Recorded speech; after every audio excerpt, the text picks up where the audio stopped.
Olá, turma, tudo certo? Hoje vamos falar um pouquinho sobre o filósofo David Hume. David Hume foi um filósofo, historiador e ensaísta escocês. Nasceu em 1711 e morreu em 1776. Ele é considerado um dos maiores representantes do empirismo, que é uma corrente filosófica que defende que todo conhecimento vem através de uma experiência sensorial. Diferente do racionalismo, onde coloca a razão como a principal fonte de saber, Hume ele acreditava que a mente humana funcionava a partir dos hábitos e das impressões que a gente recebia do mundo exterior. Ele começou a produzir suas obras por volta da década de 1730, durante o chamado Século das Luzes, ou Iluminismo, que era um período onde a Europa passava por grandes transformações sociais, políticas e científicas. Era uma época onde a crítica das tradições religiosas, a valorização da razão, da ciência e a liberdade de pensamento era muito presente. Era também um período de pré-revolução francesa, onde os filósofos iluministas debatiam diretamente sobre direitos humanos, moral, política e sobre educação. Uma das suas obras mais importantes é o Tratado da Natureza Humana, onde ele tenta aplicar métodos de ciência e de estudo ao ser humano. Apesar de ela não ter sido muito bem aceita naquela época em que ela foi publicada, hoje em dia ela é considerada uma das suas obras mais influentes. Depois dessa obra, ele escreveu a Investigação sobre o Entendimento, que era uma versão mais acessível do livro que eu acabei de falar. Dizendo que não apenas nos acostumamos a ver as coisas acontecer uma depois da outra, mas não temos como provar que é realmente uma causa a outra. Ele também foi historiador e escreveu um livro extenso sobre a história da Inglaterra, que foi muito popular na época. Em resumo, ele foi um pensador que abalou certezas filosóficas que haviam ficado dos séculos anteriores. Ele nos lembra que a razão tem limites e que muito do nosso conhecimento e moral depende muito da experiência e da sensibilidade humana. Suas ideias influenciam e influenciaram profundamente não só a filosofia, mas também a ciência moderna e o pensamento crítico em geral. Bom, vou começar falando sobre o ceticismo e o empirismo radical. O empirismo radical, Hume acreditava firmemente que todo o nosso conhecimento real e significativo vem apenas das nossas experiências sensoriais. O que vemos, ouvimos, tocamos e sentimos, e das nossas emoções, alegria, tristeza e raiva. Bom, agora foi sobre o teste da cópia. Hume criou um teste para saber se uma ideia é válida. Toda ideia clara na nossa mente deve ser uma cópia de alguma impressão forte que sentimos antes. Impressões são as sensações e emoções originais. Exemplo, sentir calor, ver vermelho, sentir medo. Ideias são lembranças ou cópias mais fracas dessas impressões. Exemplo, lembrar do calor, imaginar a cor vermelha, pensar no medo.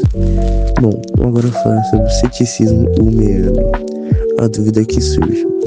O empirismo radical de Hume leva naturalmente a grandes dúvidas sobre coisas que as pessoas normalmente acham certas, como a existência de causalidade, a identidade pessoal, continua até mesmo a validade do conhecimento científico. Para Hume não temos certezas racionais de que o futuro será como o passado, só temos o hábito psicológico de esperar isso. Bom, agora eu vou falar sobre as principais obras de David Hume. Primeiramente, Tratado da Natureza Humana.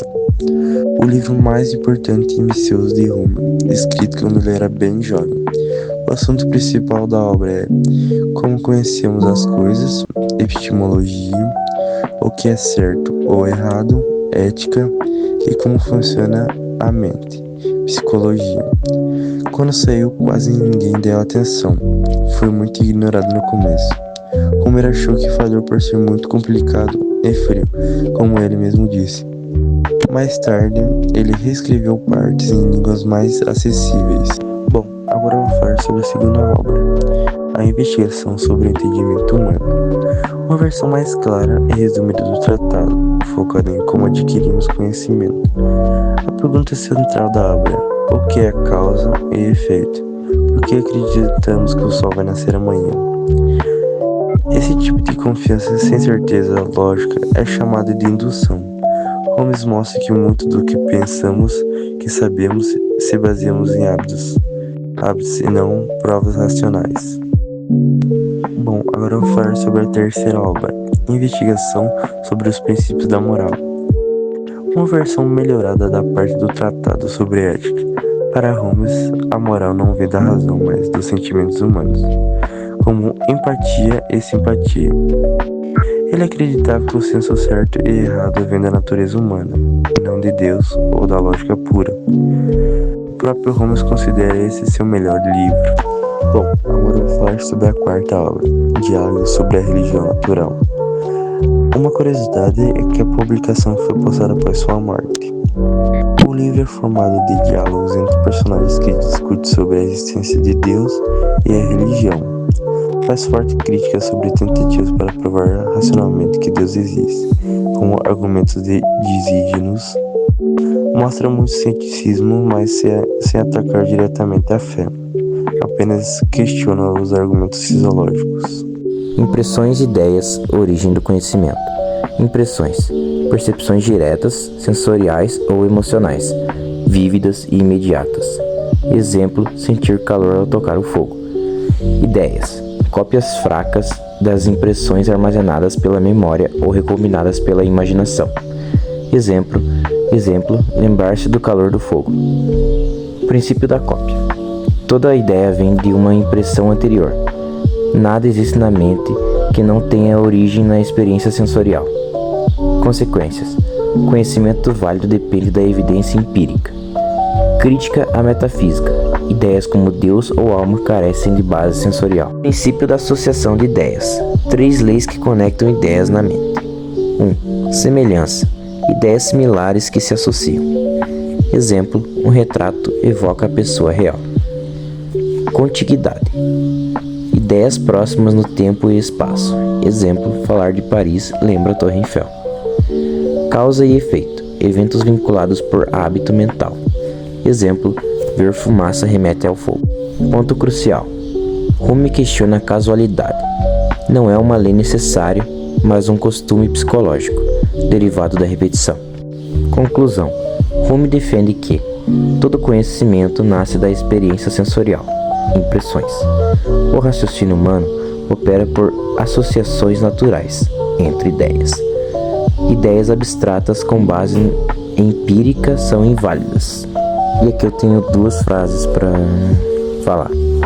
A razão é escrava das paixões. E a outra é: o hábito é grande guia da vida humana. Agora falando que é a indução. A indução é um raciocínio que parte das observações particulares para generalizações. Por exemplo, premissa: o sol nasceu todos os dias até hoje. E conclusão: portanto, o sol nascerá amanhã. O Hume questiona qual a justificativa racional para acreditarmos que o futuro irá se assemelhar ao passado. E não há uma conexão lógica necessária entre observações passadas e eventos futuros. A indução se baseia no hábito ou costume e não em uma garantia lógica. Como um exemplo, se um frango é alimentado pelo fazendeiro todos os dias, ele induz que sempre será alimentado, até o dia que é abatido. A indução, portanto, não oferece uma certeza, apenas uma probabilidade disso. Agora falando sobre a crítica à noção da substância, o Hume critica a ideia tradicional de substância, que é um substrato permanente que sustenta as propriedades dos objetos, ou do eu. Para ele, não percebemos uma alma ou substância pensante, apenas percepções passageiras. Como se você busca observar, seu eu só encontra pensamentos, sensações e emoções.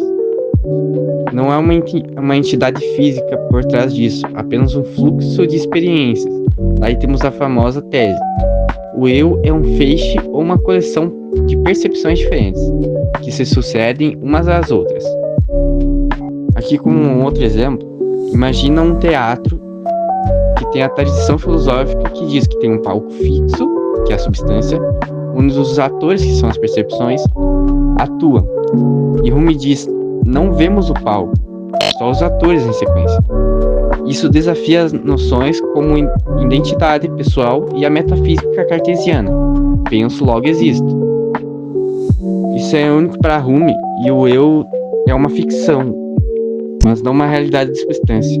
Vou começar falando então sobre a crítica que David Hume fez à noção de substância, especialmente a ideia de eu. Para Hume, quando observamos a nós mesmos, não encontramos o eu fixo, único e permanente. Tudo que percebemos são as impressões momentâneas, as sensações, os sentimentos e os pensamentos. E todas essas percepções estão em uma constante mudança. Por isso, ele afirma que o que chamamos de eu é apenas um feixe ou uma coleção de percepções, sem uma essência imutável por trás. Ou seja, não existe uma alma ou substância que permaneça a mesma o tempo todo. Essa ideia rompe com a tradição filosófica de pensadores, como por exemplo Descartes, que dizia penso logo existo, como se o eu fosse uma base sólida. Hume desmonta essa noção e diz que o eu é uma ilusão criada pela memória e pela continuidade das experiências, mas que não é algo fixo dentro de nós. Agora falando um pouco sobre outro ponto importante, que é a crítica de Hume às provas da existência de Deus. Hume não afirma que Deus não existe, mas ele é muito cético quanto à ideia de que a existência de Deus pode sim ser provada racionalmente. Ele analisa os argumentos tradicionais, como por exemplo a prova cosmológica, que diz que tudo tem uma causa, então o universo também deve ter uma. E ele mostra que esses raciocínios não se sustentam fora da experiência sensível. Segundo Hume, o problema é que essas provas se baseiam em relações de causa e efeito, que nós só conhecemos por hábito e pela repetição da experiência. Mas quando falamos de Deus ou da origem do universo, estamos lidando com algo que nunca experimentamos diretamente. Portanto, fazer afirmações como Deus é a causa do mundo é ir além do que podemos realmente conhecer ou comprovar. Para Hume, esse tipo de raciocínio não é confiável, porque ele ultrapassa os limites da experiência humana. O pensamento moral de Hume esculpe inúmeras posições filosóficas distintas. Ele rejeita a concepção racionalista de moralidade, segundo a qual os humanos fazem avaliações morais e compreendem o certo e errado apenas por meio da razão. Em substituição à visão racionalista, Hume sustenta que as avaliações morais dependem significativamente do sentimento ou da sensação. Especificamente, é porque possuímos as capacidades emocionais necessárias, além da nossa faculdade de raciocinar, que podemos determinar que alguma ação é eticamente errada ou que alguma pessoa possui um caráter moral virtuoso. Assim, Hume vê as avaliações morais, assim como nossas avaliações da beleza estética, por exemplo, como decorrência da faculdade humana do gosto.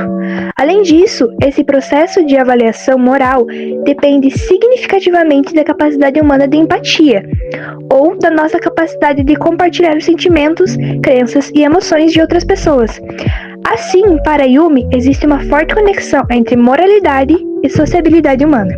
Agora falando um pouco sobre a guilhotina de Hume, ou Lei de Hume.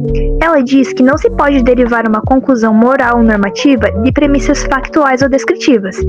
Por exemplo, não se pode derivar um dever ser de um ser. Em outras palavras, não se pode concluir o que deve ser apenas com base no que é. De uma forma mais técnica, ela diz que enunciados descritivos puramente factuais somente podem vincular ou implicar outros enunciados descritivos factuais, e nunca normas, pronunciamentos éticos ou prescrições para se fazer alguma coisa.